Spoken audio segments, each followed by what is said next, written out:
कि हमारा देश जिसे भारत भी कहा जाता है, इंडिया भी बोला जाता है, हिंदुस्तान भी कहते हैं, कई नामों से जाने जाते देश का नाम अब आधिकारिक रूप से भारत होने वाला है।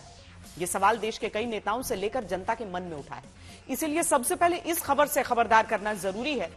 एक तरफ हमारा संविधान है जिसमें अनुच्छेद 1 के तहत लिखा है इंडिया जिसे भारत कहते हैं, और दूसरी तरफ है G20 बैठक के दौरान राष्ट्रपति भवन से जारी निमंत्रण पत्र, जहां 9 सितंबर को राष्ट्रपति भवन से जुड़े कार्यक्रमों के लिए जारी न्योते के ऊपर लिखा है द प्रेसिडेंट ऑफ भारत।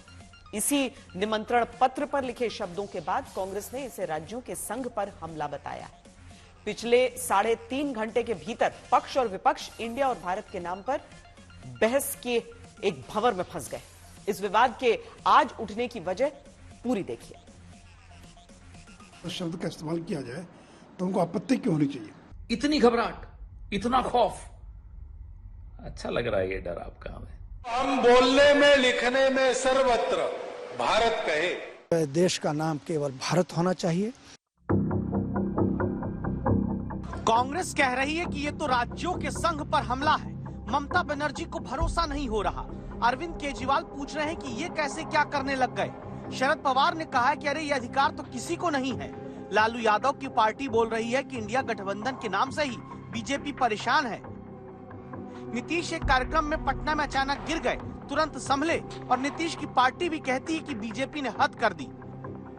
विपक्ष के इंडिया गठबंधन के सारे दल और नेता इसी निमंत्रण पत्र की वजह से खबरदार हो गए हैं, जिसमें न्योता 9 तारीख का है। मौका G20 का आयोजन और मेजबानी राष्ट्रपति भवन की। आमंत्रण पत्र पर लिखी लाइन ने चौंकाया, जहां ऊपर लिखा है द प्रेसिडेंट ऑफ भारत। राष्ट्रपति का सोशल मीडिया अकाउंट देखिए, प्रेसिडेंट ऑफ इंडिया लिखा रहता है, लेकिन G20 के आमंत्रण पत्र पर द प्रेसिडेंट ऑफ भारत लिखा है, इंडिया नहीं। राष्ट्रपति भवन के 2 पुराने आमंत्रण पत्र देखिए, जिसमें लिखा है द प्रेसिडेंट ऑफ इंडिया, लेकिन अब लिखा जा रहा है द प्रेसिडेंट ऑफ भारत। इसीलिए सवाल उठने लगा, क्या संविधान के अनुच्छेद 1 तक में जहां लिखा जाता रहा इंडिया जिसे भारत कहते हैं, वो राज्यों का एक संघ होगा? जिस संविधान में इंडिया और भारत दोनों नाम देश के लिए माने गए, वहां क्या अब इंडिया हटेगा और भारत नाम ही रहेगा? अमिताभ बच्चन ने सोशल मीडिया पर लिखा, भारत माता की जय। वीरेंद्र सहवाग लिख रहे हैं कि इंडिया नाम तो अंग्रेजों का दिया था, अब भारतीय टीम की जर्सी पर भारत ही लिखा जाए, इंडिया नहीं। तब याद करिए 2 सितंबर को संघ प्रमुख मोहन भागवत ने क्या कहा, इंडिया का इस्तेमाल ना करें और भारत ही बोले। महाराज जी ने कहा इंडिया नहीं भारत होना चाहिए। हम सब लोग इंडिया शब्द का उपयोग करना छोड़ दें और भारत शब्द का उपयोग करना प्रारंभ करें। जो चर्चा शुरू हुई, क्या वो अब अपने मुकाम तक पहुंचने वाली है? पक्ष कहता है दिक्कत क्या है भारत नाम से, विपक्ष पूछता है परेशानी क्या थी इंडिया नाम से। बुलाया जा रहा है, इसका एजेंडा क्या है वो तो मेरे ज्ञान में नहीं है, लेकिन मैं इस मत का हूं कि दुनिया के अंदर भारत एकमात्र ऐसा देश है जिसके 2 नाम हैं।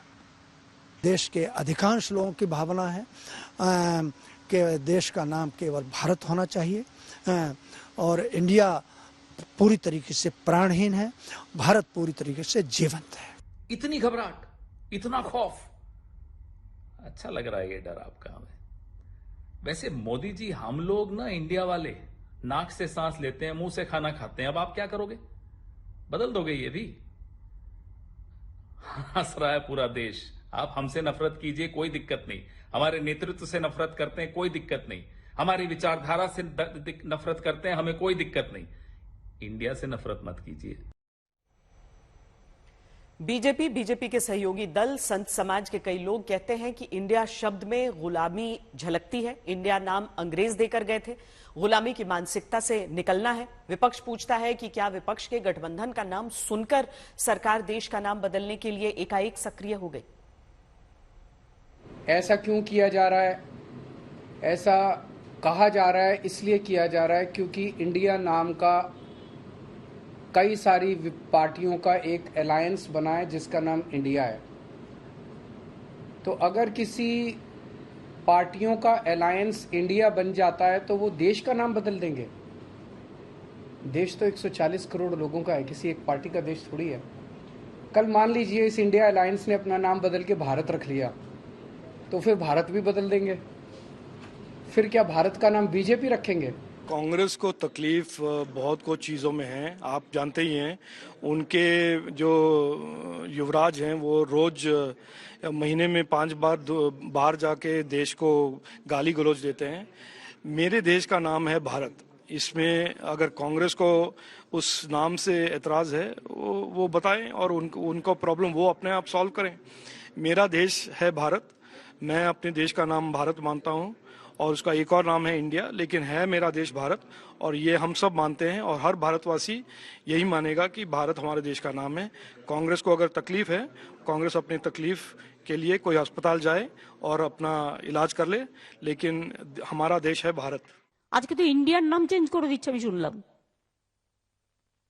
মাননীয় রাষ্ট্রপতির নামে যে কার্ড হয়েছে G20 লাঞ্চে না ডিনারে, তাতে লেখা আছে ভারত বলে। আরে ভারত তোমরা বলেই, এতে নতুনত্ব কি আছে?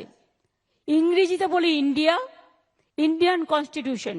ইন্ডিয়ার নামটা নামে সারা বিশ্ব চেনে। হঠাৎ এমন কি হলো আজকে দেশের নামটাও চেঞ্জ হয়ে যাবে? কবে কবি ঠাকুরের নাম চেঞ্জ হয়ে যাবে?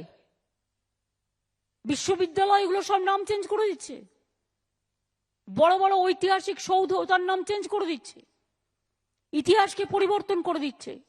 इंडिया दैट इज गुलामी का प्रतीक है, हमको बताता है कि हम अंग्रेजों के गुलाम रहे और उसको हटा करके इंडिया दैट इज की आवश्यकता ही नहीं है। भारत के नाम से संबोधित होना चाहिए। दसियों हजार की साल की परंपरा भारत के साथ है, दसियों हजार साल से ये भारत है। 200-300 वर्षों पहले ही हमको इंडिया के नाम से संबोधित किया जाने लगा, इसलिए भारत के नाम से हमको संबोधित किया जाए और गुलामी की मानसिकता से हम बाहर आए।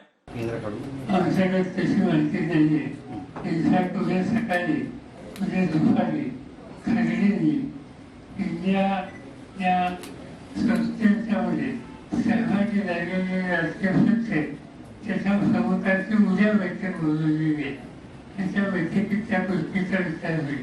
पण हे नाव हटवायचा कोणाचा अधिकार नाही, कुणी नाव हटवू शकणार नाही। देशाची निगडीत असलेल्या नावाच्या बद्दलची अस्वस्थता सत्ताधारी पक्षाच्या लोकांना का होते हे मला समजत आहे। इस समय पूरी दुनिया में लोग कंफ्यूज्ड हैं। वो समझ नहीं पा रहे हैं क्या सही है क्या गलत है, क्या सच है क्या झूठ है, और ये स्पष्टता हम आपको अपने इस नए शो में देंगे। सब कुछ ब्लैक एंड व्हाइट में बताएंगे। इस शो में मेरे बालों के अलावा कुछ ग्रे नहीं होगा। हर खबर ब्लैक एंड व्हाइट की तरह बिल्कुल स्पष्ट होगी।